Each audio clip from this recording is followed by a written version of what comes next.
Hi everybody, welcome back to Little Ruby's Daycare Encounters YouTube channel, where we emphasize play-based learning, wellness, and research-based solutions to issues in early childhood education.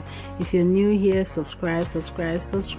Today we're here doing how to open up your own daycare business in 2022. This is the paperwork, the standards, and we're doing part 2B of the standards. We already did part 2A, and I'm going to leave a link of that video up here or in the description box below so you can check it out. So like we know about the standards from part 2A, just telling us how to run the daycare, what to do, what not to do, and there are these triangular boxes in the standards that gives you like an explanation of exactly what they're talking about, so you have no confusion. Okay, no electrical device accessible to children shall be placed so that it could be plugged into an electrical outlet while in contact with a water source. These are all common sense information. Electrical cords, electrical appliances, and equipment with cords that are frayed and have exposed wires shall not be used, of course. And it also talks about being safe with the radiators. They have to have barriers so the kids cannot reach them. Fuel burning heaters shall not be used when children are in care, of course, because kids are very, very curious. They're gonna try to put their hands in those things. Wood burning stoves and fireplaces and associated chimneys, all of these shall be inspected and protected. We do have a fireplace here, and we haven't even used it since we came here, since we lived here. But we have a barrier on that fireplace. It's like a steel gate, and the children cannot reach it. As much as they try to get there, they cannot reach it. Also, you have to have a listed phone number. These days everybody has a cell phone, but regardless, we also have a land phone, so we can always be in touch with parents or the state or whoever we need to call, emergency services and all of that. You must have an indoor bathroom, which we do, and it's very important. You don't know how important bathrooms are for the kids and for the daycare provider. Water supply, very important, because you have to wash your hands constantly. Changing diapers, wiping faces, you need a lot of water. Garbage storage areas, I'm telling you guys, this is all common sense information. You have to keep the kids away from the main garbage storage areas. You have to cover your garbage so that you don't get rats or bugs or all kinds of infestation, for the safety and health of the children. I know that no matter how clean you are, sometimes rats and mice and bugs still find their way in your house, and then that's when you need an exterminator. The state does not want you living with those organisms or animals in your house because they are health hazards.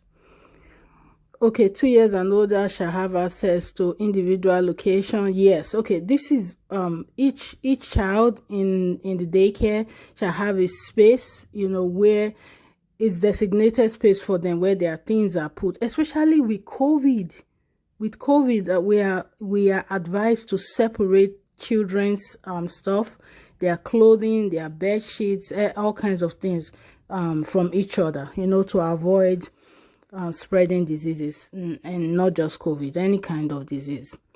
Okay, so also preventing against strangulation, chopping or pinching. Children over the age of shall not have access to stairs, which is very, very, very important, because children can fall from stairs. Even when they are above 2, we're still very careful.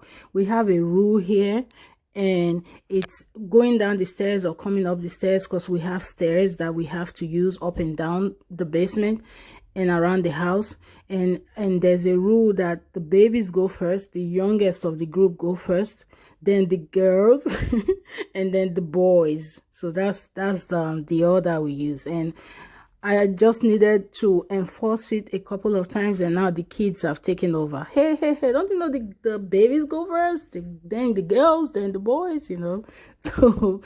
So there's an order to everything. And these are talking about pets, you know, reptiles, snake, turtles. Please put those away from children because they are very unpredictable. Litter boxes, all of that, you know, kids should not be able to have access to litter boxes. Smoking and drugs, illicit drugs, all of that, you know, should be, you know, the children should not ever be part of that kind of situation. And then children should have things available to them where they can have all kinds of sensory opportunities. They can have their brain stimulated and all of that. And also for cleaning, you see the toys that are mouth. Mostly children just like to put toys in their mouth. We have a mouth toy box where if they put if there's any toy that's been put in the mouth, it goes in that container. It's in the bathroom and it gets washed at the end of the day, because I may not be able to get to it because there's so much to do, but I do wash them at the end of the day and make sure I put it away from the children. Okay, so outdoor play equipment, you know that these should be well secured, like swings and all kinds of stuff. They should be cleaned. There should not be openings on the grounds, you know, holes and all kinds of stuff like that.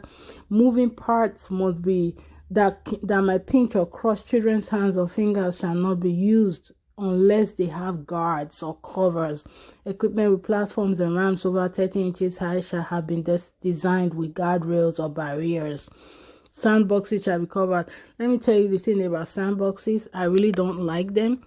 When the kids want to play with sand, I have my sand in the garage and I bring it out and I pour it for them and they play with it, and then we clean up, and next time we do the same thing. Because when you leave your sand boxes outside uncovered, you know that animals go there and they think it's their litter box, like cats, stray cats, and they pee on it, and then the children come and play with it. You know, it's just disgusting. So I never leave my sand outside, and I do not have those huge sand boxes that people leave outside.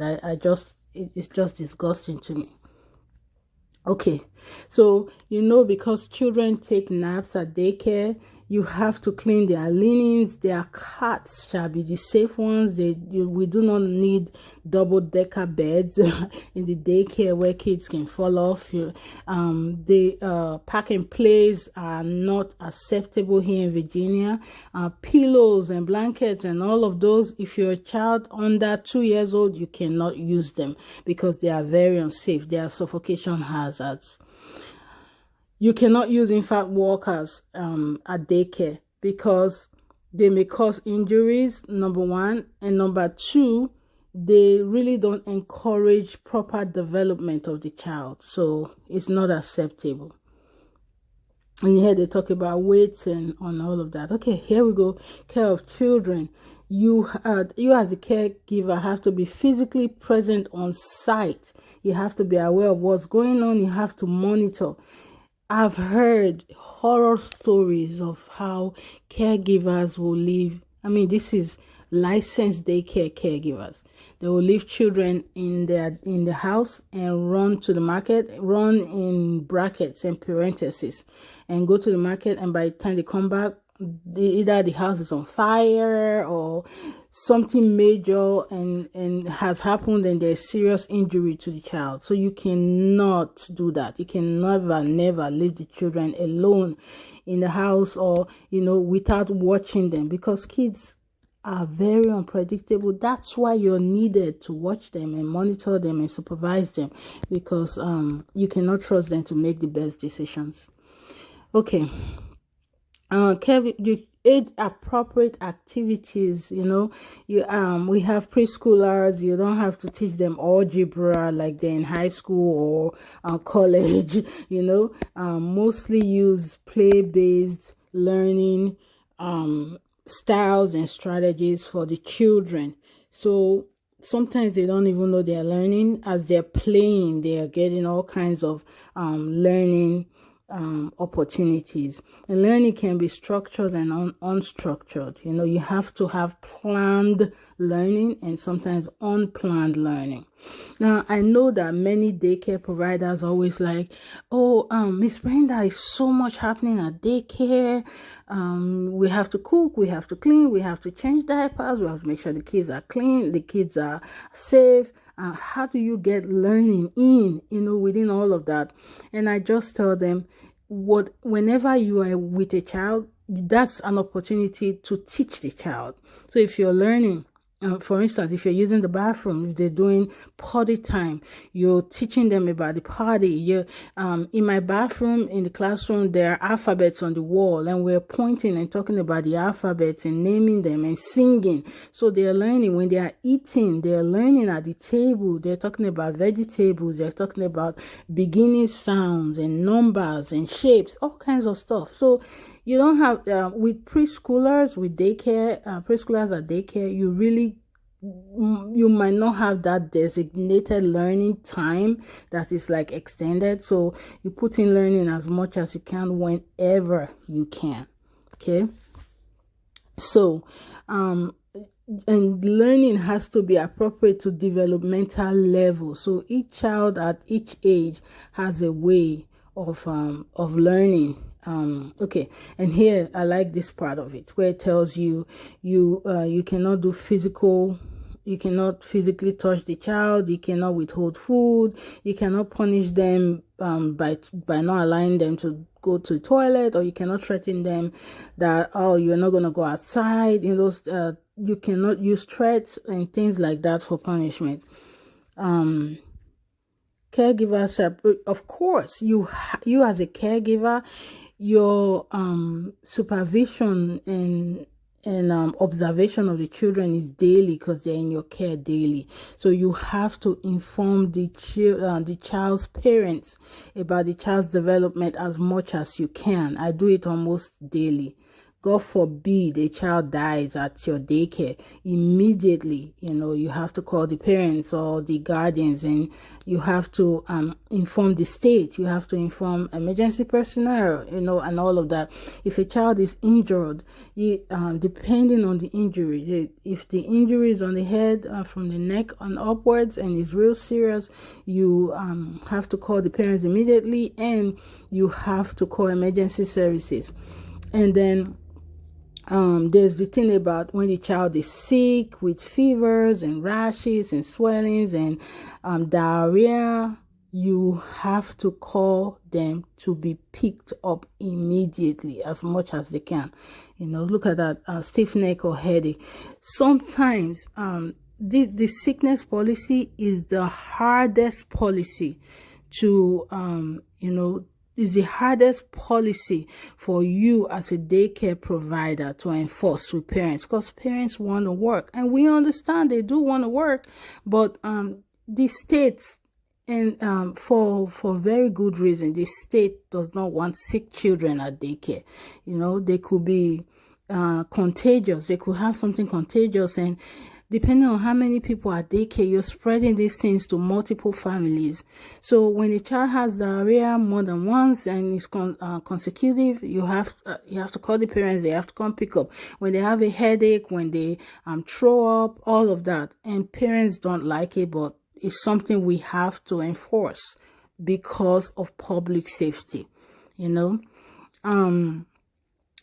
Medication, you as a daycare provider cannot just administer medication whenever. And this is another thing, another policy that I find hard to enforce at the daycare, because sometimes parents are like, I'll just bring a Tylenol for the child to drink. He has a little bit of fever. No, we can't do that. You know, I cannot just give a child Tylenol when I don't have a doctor's note or anything. Medication administration trainee certified. I have the certificate. I do recently have to update it, but I have it, and I make sure I have it so I can administer medication to children. But there are rules to administering medication, and I'm very, very careful with it. There are other things like sunscreen, you know, all kinds of little topical cream for sunburn prevention. All of that, you have to be careful how you administer them. Make sure the parents are aware, you know, make sure you are qualified to administer whatever medication. Okay, there has to be the first aid emergency box, which we have in and it has to have all kinds of things in it, you know, like gauze, scissors, band-aid, all of that stuff, you know. And there's a list of it which we had just seen above there. And I have two of them. I have one downstairs, I have one upstairs, you know, just to be safe. You never know where you are. Actually, I have one in the emergency bag. So when we go outside, I have the bag. It's a backpack, and I have it with me just in case when children are running, they may get hurt, scratch themselves, and you want to quickly have it available to administer first aid to the child. Yes, daycare is not an easy job. You know, we love it as daycare providers, but there are definitely there are precautions to take to make sure the children are safe and everybody at daycare is safe. Okay, now this is talking about emergency situations. You will have to have an emergency preparedness plan. You just never know what's going on. God forbid, it could be a fire, it could be shelter in place situations, it could be tornadoes, it could be all kinds of weather situations, it could be a huge storm coming up.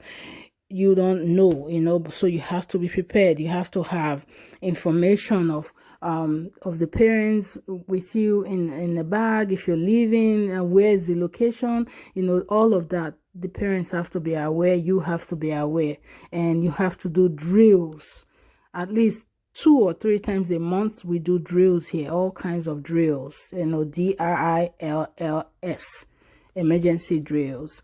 And just to keep the kids and everybody aware that situations could come where the house won't be safe anymore. You just need to run out, you know, and find safety, no matter what the situation may be. Okay. This is just talking about feeding and eating and all of that, you know. Be careful with the milk. Make sure food's not expired, you know. Make sure you're not using chipped dishes or plates for the kids to eat. Serve the baby food and store the baby food properly. Be careful with choking, you know, all these kinds of food safety situations. Okay, now it's talking about transportation. Transportation is another huge aspect of child care, because the provider, if you're the driver, like here, when we go out in the summer, before COVID, we used to take trips. My husband has a valid driver's license. I have a valid driver's license. So we drive, and we are qualified to drive the children. So you cannot drive the car if you do not have a valid driver's license, or if your license is suspended, all of that. When your kids are in your car or in the daycare car, they have to be well secured with car seats or booster seats, depending on their ages, or belts, seat belts, you know.